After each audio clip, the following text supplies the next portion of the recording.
বিসমিল্লাহির রহমানির রহিম। বার্ডস পয়েন্টের নতুন একটা ভিডিওতে আপনাদের সকলকে স্বাগতম। আশা করি আপনারা সকলেই অনেক বেশি ভালো আছেন। আজকের ভিডিওতে আমরা আলোচনা করব যে কোনো খাবারেই পাখিকে কিভাবে অভ্যস্ত করবেন। অনেকের পাখি আছে বিভিন্ন ধরনের খাবার খায় না, শাকসবজি খায় না, সফট ফুড খায় না, এগ ফুড খায় না, আরও বিভিন্ন ধরনের খাবার খায় না। খাঁচায় ফলমূল দিলে এক কোনায় বসে থাকে, পানি দেখলে 10 হাত দূরে থাকে। এই সব কিছুর সমাধান এই ভিডিওতে পাবেন। খাবার নিয়ে সব ধরনের সমস্যার সমাধান আমি আমার এই ভিডিওতে দিব। আমি জানি না এই ধরনের ভিডিও আগে কেউ কখনো করছে কিনা। এই সব কিছুর সমাধান আমি আমার বাস্তব জীবন থেকে দেব।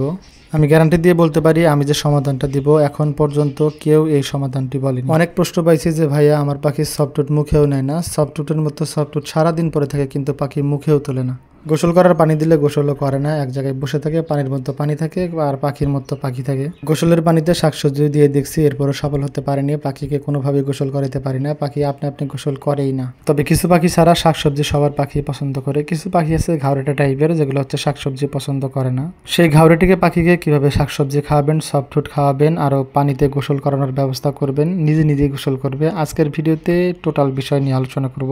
স্ক্রিনে যে পাখিগুলো দেখতে পাচ্ছেন এখানে টোটাল 5টা পাখি আছে। সর্বপ্রথম আমি 2টা পাখি কিনে আনছি, এরপরে একটা, তারপরে হচ্ছে 2টা। যখন আমি শুধুমাত্র 2টা পাখি নিয়ে আসছি তখন খুব ভয় পাইতো পাখিগুলো আমাকে দেখে। পাখির সামনেই যাওয়া যেত না, খাঁচায় খাবার দিতে গেলেও লাফালাফি করতো, এক কোনায় যেয়ে বসে থাকতো। শুধু যে খাঁচার এক কোনায় বসে থাকতো এমনটাও নয়, যতক্ষণ পর্যন্ত তাদের খাঁচার কাছে থাকা হতো ততক্ষণ পর্যন্ত তারা উড়াউড়ি করতো। উড়াউড়ি করতে করতে তাদের ফ্লাইং ফেদারগুলো পড়ে যেত। প্রচুর পরিমাণ ভয় পেত। তাদের খাঁচার ভিতরে হাত দেওয়া যেত না, খাবার পাল্টায় দেওয়া যেত না, শাকসবজি দিলে খেত না, সফট ফুড খেত না, কোনো কিছুই খেত না। শুধুমাত্র আমরা যখন না থাকতাম তখন শুধুমাত্র সিড মিক্সগুলো খাইতো। যখন বাকি পাখিগুলো আনলাম ওদের দিকেও ওরা ভয় পাইতো, এক কোনায় বসে থাকতো। আস্তে আস্তে তারা ওদের সাথে দেখলাম যে ফ্রেন্ডলি হইতেছে। বাজগের পাখি আসলে কলোনি আকারে বসবাস করতে বেশি পছন্দ করে, একা একা বসবাস করতে পারে না। একা একা বসবাস করতে পারে না বললে ভুল হবে, তারা একা একা বসবাস করতে পারে। ওই যে পরিস্থিতির চাপে তারা একা একা থাকে। কিন্তু বাজগের পাখি যদি একা রাখা হয় তাহলে খাবার খাবে না, সফটফুড খাবে না, শাকসবজি খাবে না, ভালো ডিম বাচ্চাও করবে না। আপনি যদি এক জোড়া রানিং পাখি এনেও তাদেরকে ডিম বাচ্চা করাইতে চান, আপনি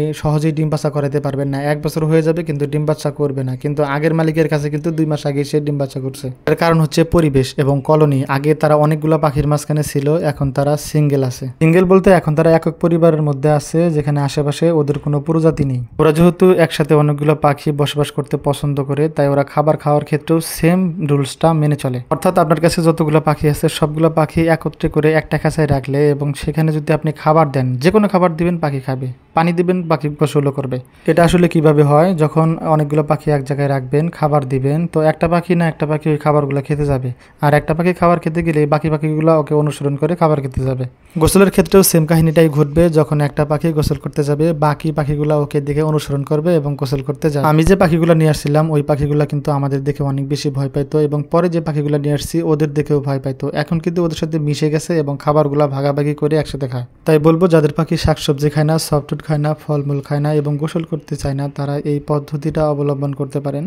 আমি শিওর যে আপনি এই পদ্ধতিতে বিফল হবেন না। আপনার পাখিকে সবগুলো পাখিকে একত্রে করেন এবং সেই পাখিগুলোকে যে কোনো ধরনের খাবার দেন, দেখবেন যে তারা ইন্টারেস্ট দেখাচ্ছে, সবগুলো পাখি খাচ্ছে। আজকের ভিডিও এ পর্যন্তই, দেখা হচ্ছে পরবর্তী কোনো পাখি সম্পর্কিত ভিডিওতে। আজকের ভিডিওটা ভালো লাগলে অবশ্যই লাইক কমেন্ট শেয়ার করবেন। আপনারা লাইক কমেন্ট শেয়ার করলে আমি নতুন ভিডিও বানাতে উদ্বুদ্ধ হই।